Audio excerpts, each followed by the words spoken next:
Hey everybody, welcome back to the final episode of DFS Fantasy NASCAR picks for this year. I do anticipate trying to come back next year. Hopefully, get a little bit more content. I didn't do too bad this year, but it's hard with my father being really sick and then passing away, and then trying to take care of my mother going from northeastern Pennsylvania up to Syracuse a couple times, or at least once a week. Um, so I took away some time for like trying to do some research, and I didn't want to put out videos just to put out videos because I want to make sure like the content was there. And we did open up the avenue in the Discord for to have the like free content information if I wasn't able to get video out. So for next year, keep that in mind. Go into the description of the video and the website, fsidfs.com. If you go on there on the right hand side of it, you can join the Discord for free. There's a room called NASCAR Pool. It is free. I'll keep it free for next year. And you can go in there. And if I don't have a video out, then I at least put like the sheet or give you primes or at least some breadcrumbs to help you build your lineups. Because I always have the content in Discord. I just don't always have a chance to make a video for it. So I do appreciate your viewership this year, and it's been another strong year for us. And I look forward to trying to build upon it for next year too. And racing has been pretty exciting so far this championship weekend. The only time I ever do this is during the final video because some of you have like private messaged me and asked for it, but I will put my PayPal and Venmo in there. If you do want to throw a tip, you're watching the video is enough contribution. I do make a little bit of revenue on it from the ads and stuff and views. So if subscribing to our channel and viewing the videos, then you're definitely helping me out with this project. But if you want to go a little bit beyond that, then I will provide those for you. So, anyways, truck race was decent. It was really good to see Corey Heim win it, and I think we've got some other stars in the making, like rising up. So we'll see how they do in the future. And then to see Love win yesterday over like Zilich, who like has just dominated the whole season, and I get it.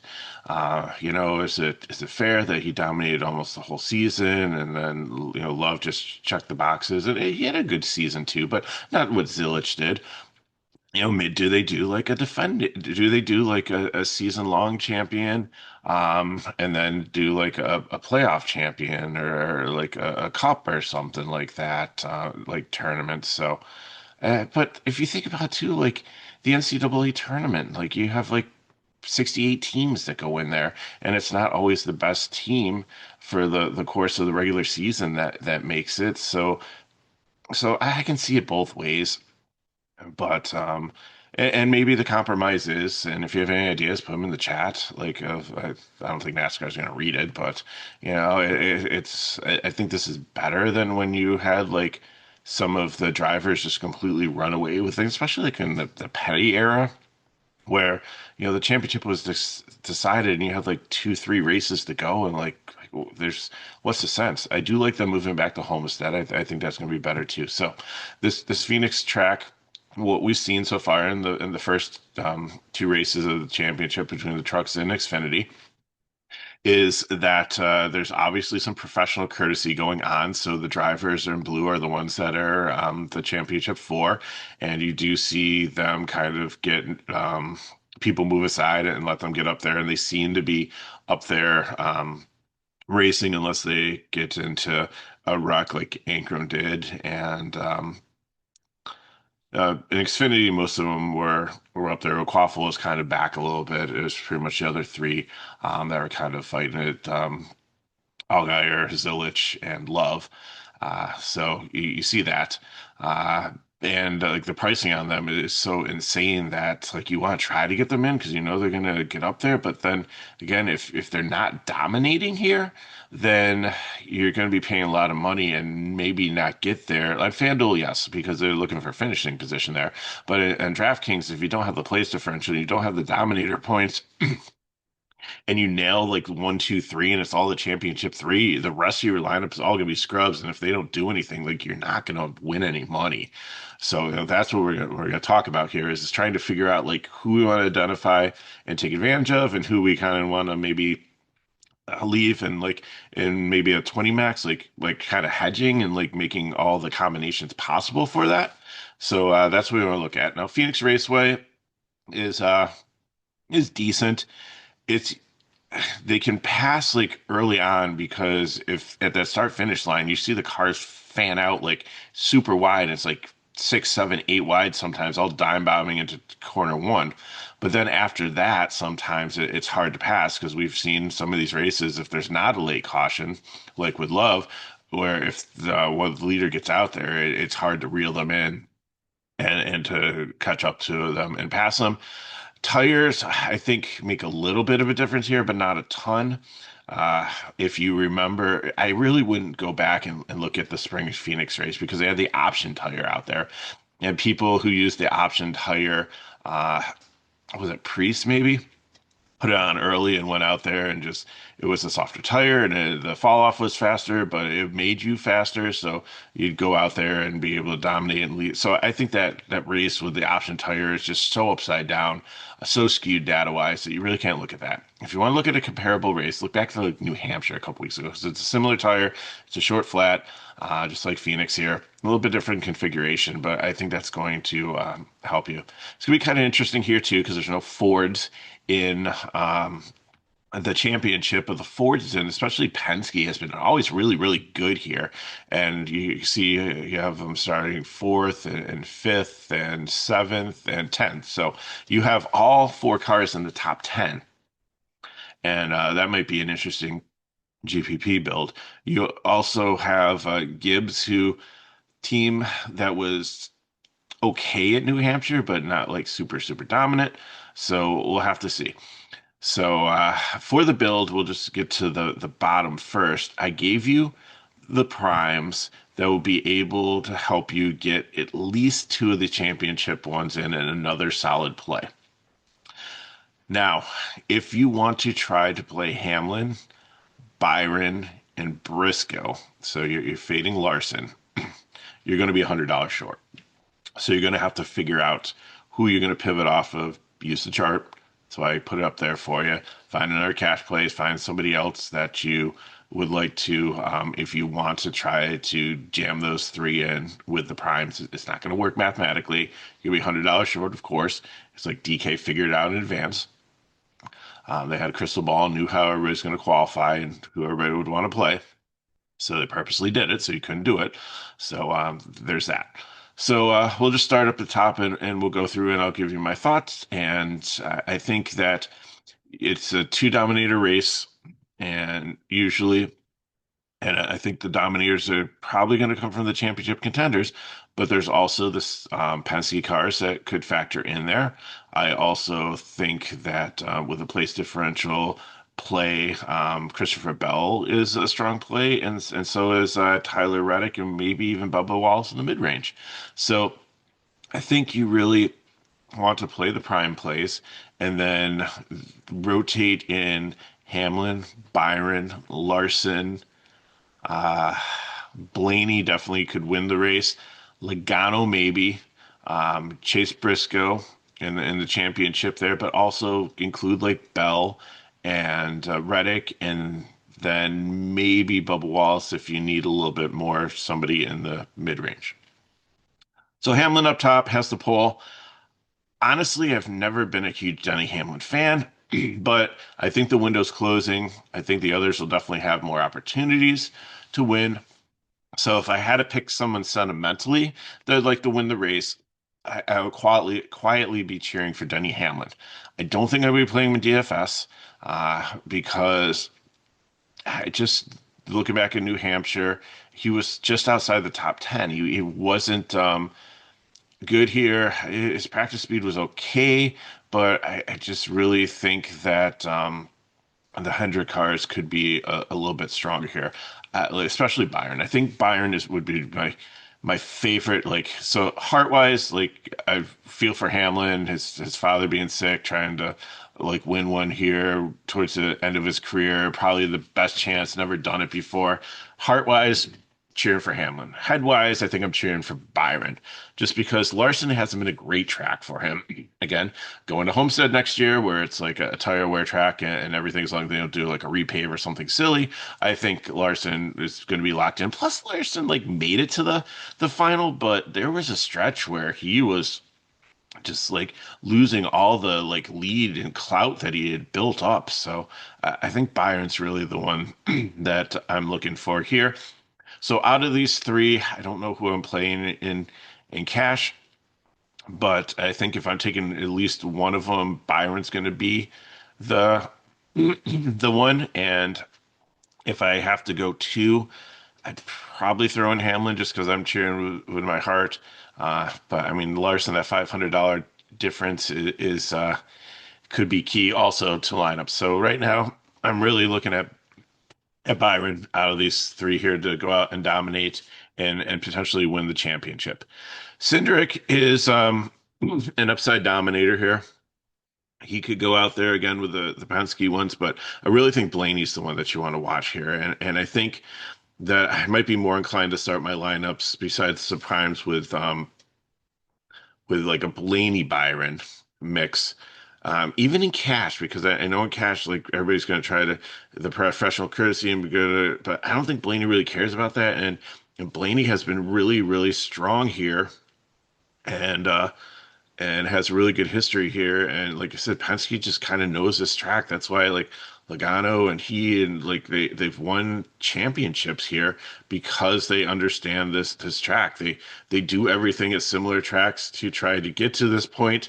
The whole season is built upon this track, and even though they're not in the playoffs, I think that takes the pressure off of them and that they can go out there and be solid. So I think like Cindric's a dark horse here, but Blaney's one that I really like is one off from the Fords. But I wouldn't even mind like stacking the Fords, especially on FanDuel. I don't know if it's going to work on DK here because like there's no place differential. So if anything, I'd maybe pair like Blaney and Logano. I don't know if I play like all because I think it's the same principle as trying to jam in three of the championship ones here. Because if they don't dominate, even if they finish one, two, three, with how much salary you're paying for them now, it's definitely a different ball game if you're trying to play three Penske cars versus three championship cars. Um, and your bottom of your lineup isn't going to be as abysmal as if you're trying to play like straight punts and try to get the championship three drivers, and especially if you're going with the more expensive ones besides Briscoe. So that's look at that there. Hostmar's kind of up here. Might be a fade. I put GBP because sometimes he does hang around up here, but I don't really think I'm playing him, or many people will be. Barry is interesting, and again, if you're just doing like two of them, if you think Logano's going to have issues, or Cindric, like with your builds, I probably wouldn't go more than two Penske. So if you want to rotate, and I think Blaney's like the kingpin here. So do a Blaney Cindric lineup, a Blaney Berry lineup, and then a Blaney Logano lineup. And I think that covers you. Blaney Logano definitely being my favorite pairing. Bowman's okay here. I think starting a little bit far forward. I wish he was like a little bit outside the top 10, like between like maybe 10 and 20 starting. The price is decent. I don't think he needs dominator points, but he really needs to still finish in the top 10. And I think there's some cars behind that might get up there. So GPP for me. Busher should be okay here. Uh, 8K. I mean, really in no man's land. Last man in the lineup, fine with, but really not a priority. Logano, like I said here, 100K. Um, Kyle Busch, I just I think at some point, like Blind Squirrel finds a nut. I don't play him like every week anymore because like the whole fear of missing out, where he's a really good driver and he's just having like a bad luck streak. I think this just is Kyle Busch, and maybe they really need to figure some stuff out in the off season because Childress hasn't had the greatest season. I know they won in Xfinity, and next year maybe that will carry over. I believe Love is coming back, so and Hill, but you got to look at those two and think, like maybe Kyle Busch's like days are numbered here. Although I think he did maybe he's bought into the the team here and and helped invest in it. So I think his sunset is that he like maybe they film like field a third team. Well, I mean they do every so often with the 33, and he goes out there and races like a partial schedule and helps with the management and everything with the team, like he did with his Truck Series team, which was very successful. And then they bring up a Jesse Love into the seat. So, but I don't think that's going to happen next year. I think he'll still be back for this. Pretty confident in that. So I think this is just 100K. And I understand if you want to go someplace else with this, not to play this. But I do like Logano and I do really like Chastain as the 100K drivers here. Briscoe, sandwiched in between all the 100K guys, is the fourth championship driver. I think that he can get up there, but he really is going to need to dominate. I have him as a cash play. And I think he'll be popular just because he's the most affordable champion four. But I think you really need to have him lead some laps, which it wouldn't surprise me if he did. The only thing I look at is like back in New Hampshire, same tire, kind of similar track. Like the Gibbs cars were not as good. Where did he finish? He finished 10th. So I mean that's really like two place differential points there. You look at it, Hamlin was 12th. There, now Bell was six. Like he didn't do bad there. It was Blaney, Barry, Byron, Logano. So obviously you had three of the four Penske cars up there, which again bodes pretty well for them. So that's why I'm saying like I really want to kind of maybe pivot off of um, this is New Hampshire that we're talking about. Pivot off of like playing all those championship drivers and really focus on Penske, who just has been really good here. Suarez and Jones here, I think, are decent GPP plays. If you have a little bit of money left and you want to pivot off of like Chalk McDowell down there, or come up off of like Ty Dillon, then I think they make sense in the GPP, but I think they're starting a little bit far forward here. Suarez is going to be an emotional day, last day at Trackhouse, and like was it last year, the final race of the season, um, the driver losing their ride, got out there and won the race. Maybe it wasn't Cup. I can't remember, but we've seen it happen before where but I don't think it's like likely that Suarez is going to win this race at all. And I think he might fall down a little bit. Jones, I think, has been solid, but I think they're a little bit too far forward here. I don't know if they'll be able to hold their position. Stenhouse, I'm fading just because just not a good track for him. He qualified well here. Practice speed was okay, but I just think he's going down. Chase Elliott's been okay at this track, not great, but there's a little bit of place differential there. At 9.5, he's kind of on the border where you'd have to get Dominator points. Don't really see him doing that with how strong the Penske cars are and the championship for again the professional courtesy. But I do see him potentially getting into the top 10. So I think you can play him in cash there. Gregson, a little bit too far forward here also. I do like the price. So if the last guy in, that's fine. But I'd probably rather jump down to like Hunter Nemechek or like Gillian um, for a little bit less with a lot more place differential potential. Kozlowski, not a great track for him here. Uh, GPP for me. Bell, really like this, and this is another one that I'm really going to consider as a cash play if I'm paying up, because I think you do get to place differential. Remember, he did finish sixth at New Hampshire, and that's like almost 15 place differential points. And he's one that I think that isn't trying to like win the championship, could go with an off strategy and be able to go up and maybe like make a bold call and get track position and hold it and stay out there and have a solid day. So definitely one that's in play for my cash games.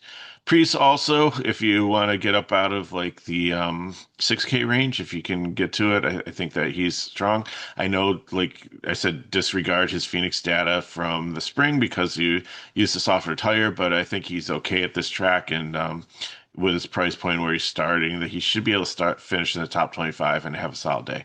Zane Smith, the GPP here, didn't really blow me away in practice. Didn't really um, look bad. I mean, like, if you have the $200 more and you want to try to get off of Chalk McDowell and hope that he like, not hope, but like if he like wrecks or has like issues or so and doesn't get all the place differential we think that he can, then that's definitely Zane Smith might be a decent pivot in a GPP to get off the chalk.